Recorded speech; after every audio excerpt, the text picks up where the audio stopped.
See these scallions? I bought them last year. It's January 22nd. They've lived a whole month just by feeding them ice cubes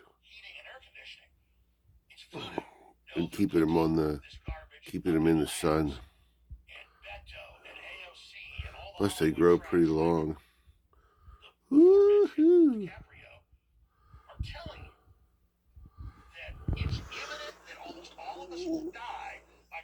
There's my ice cube supply.